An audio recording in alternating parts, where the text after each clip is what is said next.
स्वागत है आप सभी का ग्लोबल टेक यूट्यूब चैनल पर। इससे पहले जो भी क्लासेस हुई हैं सभी क्लासेस का प्लेलिस्ट बना दिया गया है आपके ग्लोबल टेक के यूट्यूब चैनल पर। आप लोग प्लेलिस्ट में जाके आसानी से इलेक्ट्रीशियन फर्स्ट ईयर के नाम से प्लेलिस्ट बनी हुई है, वहां पे जाके आप लोग फिर एक वीडियो को देख सकते हैं आसानी से, ठीक है। और इस वेबसाइट को फॉलो करके globaliti.org वेबसाइट को फॉलो करके या इस वेबसाइट को सर्च करके आपके गूगल पे या फिर क्रोम पे किसी भी ब्राउजर पे सर्च मारेंगे ग्लोबल आईटीआई, वहां से जाके आप लोग पीडीएफ भी डाउनलोड कर सकते हैं क्लास वाइज, ठीक है भाई। चलिए देर ना करते हुए अब हम लोग देखते हैं आज का अपना पहला क्वेश्चन। पहला क्वेश्चन है हमारा कि किस प्रकार का अर्ध लैप जोड़ प्रयोग किया जाता है जब जॉब का एक भाग सिरों के अंत से कुछ दूरी से मिलता है। सिरों के अंत से कुछ दूरी से मिलता है, ठीक है। ये आपसे पूछा है क्वेश्चन में, which type of half lap joint is used is if one part of a job meets another part at some distance from the end, ठीक है। देखिए यहाँ पे बात क्या है लैप जॉइंट की। लैप जॉइंट की बात किया तो पहले तो देख लो थोड़ा कि लैप जॉइंट के कितने टाइप्स होते हैं। तो टाइप्स मैं यहाँ पे लिख दे रहा हूँ। देखिए लैप जॉइंट के जो टाइप्स हैं, 4 टाइप होता है लैप जॉइंट का। पहला है आपका टी जॉइंट, इसी का एक अदर नाम है मिडिल जॉइंट, ठीक है। इसी का एक अलग नाम है मिडिल जॉइंट। फिर दूसरा है आपका इंड लैप जॉइंट। तीसरा है आपका कॉर्नर लैप जॉइंट और चौथा है आपका क्रॉस लैप जॉइंट। तो ये 4 आपके जॉइंट होते हैं। ये 4 आपके जॉइंट होते 4 आपके पार्ट होते हैं लैप जॉइंट के। क्लियर बात। यहाँ पे आपसे कौन से भाग के बारे में पूछा है? यहाँ पे बोला है कि जब जॉब का एक भाग सिरों के अंत से कुछ दूरी पर हो, सिरों के अंत से कुछ दूरी पर हो। देखिए हमने आपको एक जोड़ बताया है टी, हमने आपको एक कौन सा बताया भाई, टी जोड़। टी जोड़ में क्या होता है भाई, टी जोड़ में हम लोग ये देखते हैं कि जो हम लोग ज्वाइंट बनाते हैं वो ज्वाइंट सिरों के अंत भाग से, ये जो सिरों का अंत भाग है इससे कुछ दूरी पे है, या इधर से भी मैं बात करूं तो इधर से भी ये कुछ दूरी पे है, तो ये हो गया हमारा टी ज्वाइंट। टी ज्वाइंट का ही अलग एक नाम है मिडिल ज्वाइंट। तो यहाँ पे बात किया है किसकी, टी ज्वाइंट की या फिर मिडिल ज्वाइंट की बात किया है क्वेश्चन में। तो यहाँ पे सी ऑप्शन बिल्कुल करेक्ट हो जाएगा, ठीक है जी। चलिए देखते हैं अगला question. Which type of notch is used for making a metal tray with 90-degree bend and an inside flap, ठीक है। मोड़ और अंदर से निकले हुए किनारों के साथ धातु ट्रे बनाने के लिए किस प्रकार के नॉच का उपयोग किया जाता है। नॉच क्या है पहले तो ये समझ लो कि नॉच क्या होता है। नॉच क्या होता है पहले तो ये समझ लो। देखो आप लोग देखे होंगे जो भी पतली पतली सीट मेटल होती है उन्हें किनारों पे किसी अलग से रिवेट द्वारा नहीं जोड़ा जाता है या फिर किसी अलग से इंसुलेशन द्वारा नहीं जोड़ा जाता है। उसमें मतलब कि क्या कहते हैं, उसमें हेम फोल्डिंग की जाती है। जैसे मान लो कि ये हमारी एक सीट मेटल हो गई, ठीक है, ये हमारी एक सीट मेटल हो गई। तो इनके किनारों पे कुछ अलग अलग आकृति दी जाती है। जैसे कभी कभी क्या किया जाता है कि इसमें स्क्वायर टाइप का बना दिया जाता है, ठीक है। ये किनारों पे स्क्वायर टाइप का बनाए जाते हैं और इसके अंदर जो चीज फंसाना होगा तो ये थोड़ा थोड़ा कटा रहता है किनारे किनारे पे थोड़ा थोड़ा कटा रहता है। और इसको बस ऐसे मोड़ के फिर हथौड़ी से, लकड़े के हथौड़े से इसको ठोक देते हैं तो यहाँ पे पेच फंस जाती है। या फिर ये कहिए कि यहाँ पे एक दूसरे से वो जो दोनों मेटल है, सीट मेटल है, वो दोनों एक दूसरे से जुड़ जाती हैं, ठीक है। तो ये जो किनारे पे इसकी अलग अलग संरचना बनाई गई होती है उसी संरचना को हम लोग कहते हैं नॉच। उसी संरचना को क्या कहते हैं भाई, नॉच कहते हैं। बात समझ में आ गई ना, क्या है नॉच। यार जैसे देखो मान लो कि कोई आपके पास इंस्ट्रूमेंट है, जैसे कि क्या बताएं हम, कैसे आपको एक्सप्लेन करें।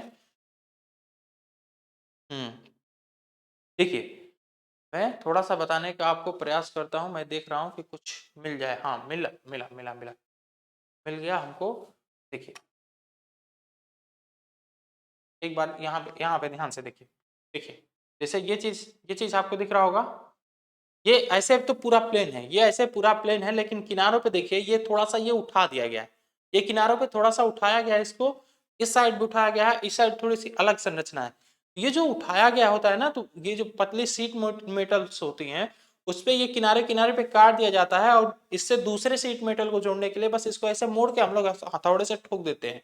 ठीक है, तो ये अलग अलग संरचना होती है जोड़ने के लिए, कई प्रकार होते हैं इसमें।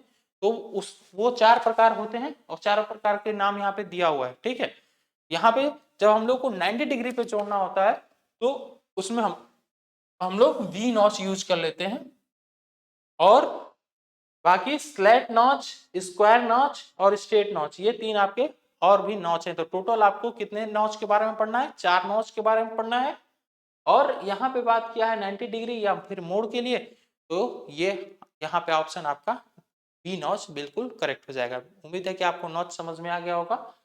यदि नहीं समझ में आ रहा है, एक बार आप लोग थोड़ा सा प्ले स्टोर पे अपने जाइए, ग्लोबल ITI का मोबाइल एप्लीकेशन डाउनलोड करिए। वहाँ पे कोर्सेज एकदम सीरियल वाइज कराई गई है, आपको क्रम वाइज कराई गई है। एक बार जब आप पूरे कोर्स को कंप्लीट कर लेते हैं ना, तो इसके बाद फिर आपको कहीं पे भी कोई भी आपका सिलेबस हो या फिर कोई भी आपका कोर्स, कोई भी आपका कंपटीशन का भी कोर्स हो, उसको भी आप पढ़ने जाएंगे तो एक बार अच्छे से समझ में आएगा कि हाँ भाई क्या क्या बताया जा रहा है और क्या क्या पढ़ाया जा रहा है। ठीक है, थोड़ा सा ये चीज आप लोग देख सकते हैं, बाकी तो हम लोग यहाँ पे आपके लिए करा ही रहे हैं, है ना। What is the purpose of hem folding in sheet metal work? अब देखिए ये बात क्या हेम फोल्डिंग की। हम हेम फोल्डिंग क्या होता है, जैसे देखे होंगे आपने बक्सा देखा होगा ना, बक्सा के किनारे पे मोड़ इसको ऐसे फोल्ड किया जाता है, थोड़ा सा किनारे पे क्या कर दिया जाता है, ऐसे मोड़ा जाता है उसको। ठीक है, तो जो मोड़ा गया है, जो मोड़ा हुआ हिस्सा है और मोड़ के ऐसे फंसाया जाता है जिसमें, तो वही चीज होता है हमारा हेम फोल्डिंग। ठीक है, जैसे कि ये हमारे सीट मेटल हो गई। ठीक है, ये हमारी सीट मेटल हो गई, और ये हमने बात कर लिया कि किनारे की, ये हो गया इसका किनारा। ठीक है जी, ये इसका किनारा हो गया। तो ये जो किनारा है ना, ये जो किनारा है, ये किनारा थोड़ा सा मोड़ा जाता है इसको। इसको कैसे मोड़ा जाता है, अब ये देख लीजिए कैसे मोड़ा जाता है इसको। इसको कुछ इस तरीके से मोड़ा जाता है। ठीक है,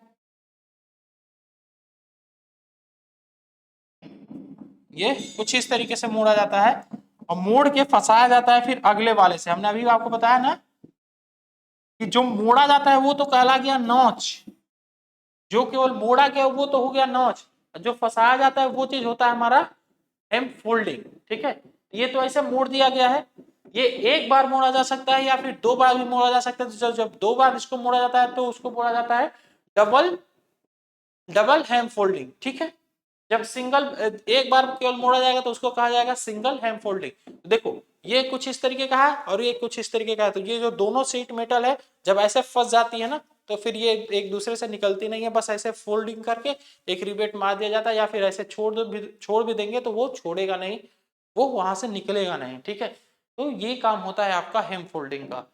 यहाँ पे देखिए क्या क्या ऑप्शन आपके सामने दिया हुआ, वर्गाकार डिब्बे को बनाने में सहायक। ठीक है, सीट मेटल को सरलता से मोड़ने में सहायक,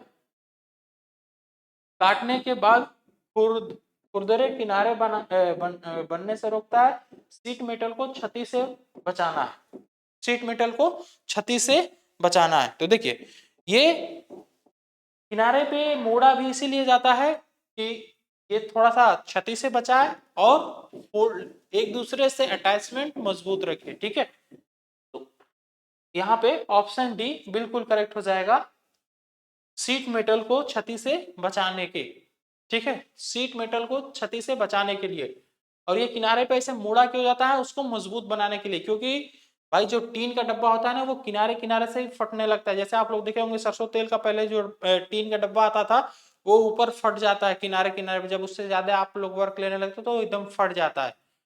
तो उससे बचने के लिए ही हम लोग हेम फोल्डिंग कर देते हैं, जबकि ऊपर एक दो बार ऐसे फोल्डिंग किया गया होता है फिर भी वो फट जाता है, तो वहां पे दबाव ज्यादा पड़ता है, ठीक है ना। तो ये हम लोग हेम फोल्डिंग करके क्षति से बचा सकते हैं सीट मेटल को। बात समझ में आ गई। चलिए अगला क्वेश्चन देखते हैं हम लोग। लकड़ी में कौन सा दोष इसकी शक्ति को कम करता है, कौन सा दोष इसकी शक्ति को कम करता है, तो वो होता है हमारा अनियमितता, इरेगुलरिटी। इरेगुलरिटी की वजह से लकड़ी में क्या आ जाता है भाई, लकड़ी में दोष आता है और लकड़ी की क्षमता कम हो जाती है। क्योंकि मान लो जैसे ये एकदम स्ट्रेट गया है, तो कोई स्ट्रेट लकड़ी जाएगी तो उसको थोड़ा सा तोड़ना मुश्किल होगा, लेकिन ऐसे तिरछा तिरछा मुड़ मुड़ के जाएगी तो उसको तोड़ना आसान होता है, ठीक है। यहाँ पे डी ऑप्शन क्लियर हो जाएगा। देखते हैं अगला क्वेश्चन। इस हथौड़े का क्या नाम है।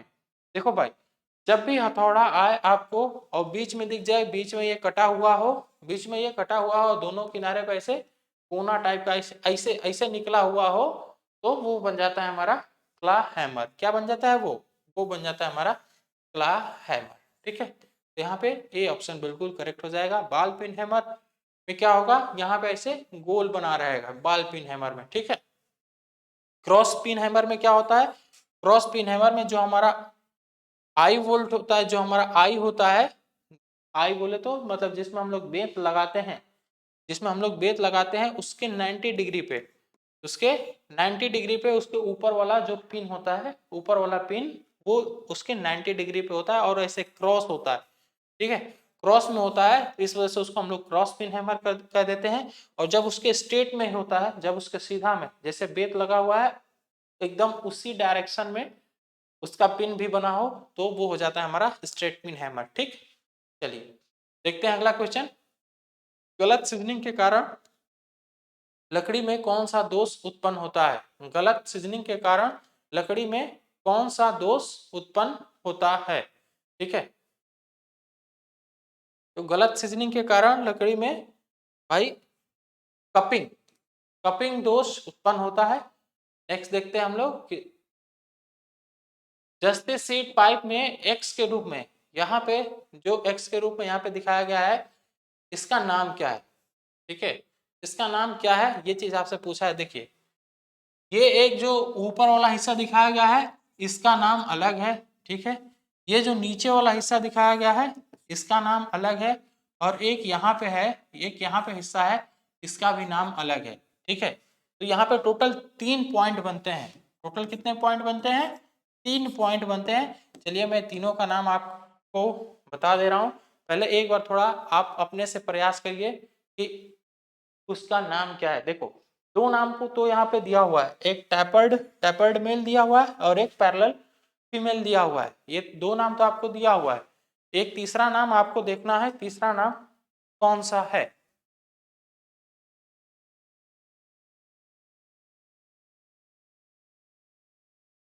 ठीक है, तो देखिए यहाँ पे टैपर्ड मेल थ्रेड दिया हुआ है, पैरेलल फीमेल, ये दोनों नाम तो सही है, ठीक है। तो ये जो आपको पूछा है, ये जो आपसे पूछा है ये कौन सा है, ये है आपका पैरेलल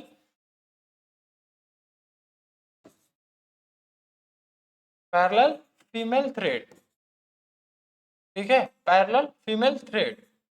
और ये जो है, ये जो दूसरा वाला हिस्सा है ये क्या है, ये है आपका टैपर्ड टैपर्ड मेल थ्रेड। बाकी ये जो है ना, इसको हम लोग ज्वाइंट कहते हैं, ठीक है। इसको हम लोग ज्वाइंट या फिर हैम्प हैम्प कह देंगे। ये हमारा ज्वाइंट या फिर हैम्प बन जाता है, ठीक है। तो तीसरा वाला पॉइंट बन गया हमारा हैम्प, दूसरा वाला पॉइंट बन गया हमारा टैपर्ड मेल थ्रेड, ठीक। उम्मीद है आपको ये तीनों पॉइंट समझ में आ गया होगा। नेक्स्ट देखते हैं हम लोग, सीट के सिरों को मोड़ने हेतु किस प्रकार की नॉच का प्रयोग किया जाता है। हमने अभी आपको बताया सीट के सिरों को यदि मोड़ना है, सीट के सिरों को यदि मोड़ना है मतलब कि 90 डिग्री की जहां पे भी बात करेगा, तो वहां पे हम लोग कौन सा नॉच यूज करेंगे भाई, वहां पे हम लोग वी नॉच यूज करेंगे जहां पे 90 डिग्री की बात करेगा।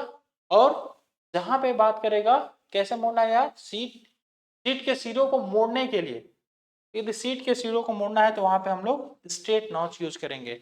जहां पे 90 डिग्री की बात करेगा वहां पे हम लोग वी नॉच यूज करेंगे, और जहां पे सीट के सिरों को मोड़ने की बात करेगा वहां पे हम लोग स्ट्रेट नॉच टिक करेंगे। ठीक है। क्रॉस कट ठंडी छेनी का क्या उद्देश्य है? क्रॉस कट ठंडी छेनी का क्या उद्देश्य है? छेनी का उद्देश्य क्या होता है? जो क्रॉस कट होती हैं, जो क्रॉस कट होती हैं उनका काम क्या होता है? तो छेनी का काम तो काटना ही होता है। लेकिन इसमें क्या क्या ऑप्शन दिया, पहले ऑप्शन देख लो।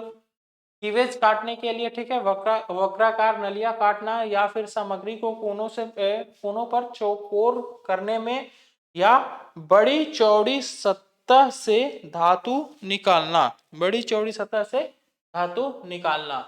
तो भाई इतना तो हम लोग जानते हैं कि छेनी का यूज कहीं पे भी यदि किया जाता है तो उसका काम होता है काटना, या तो वो लोहा का काटे या फिर चादर को काटे, किसी सीट मेटल को काटे, उसका काम तो काटना ही होता है। बाकी जो हमारी क्रॉस कट वाली छेनी होती है उसका काम होता है कीवेज काटना।